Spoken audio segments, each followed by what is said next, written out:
ഇന്ന് രാവിലെ 6 മണിക്കാണ് ഈ കൊലപാതകം നടന്നത്.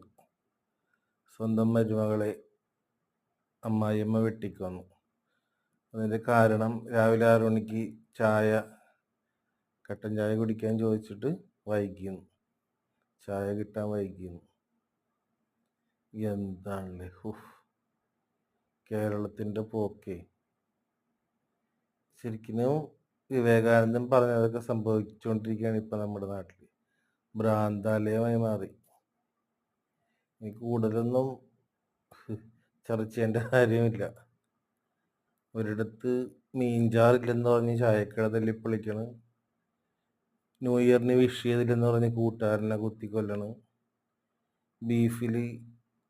ബീഫ് കറിയിൽ പീസില്ലെന്ന് പറഞ്ഞ് ചായക്കടക്കാരനെ തല്ലിക്കൊല്ലണം. എന്തൊക്കെയാണ്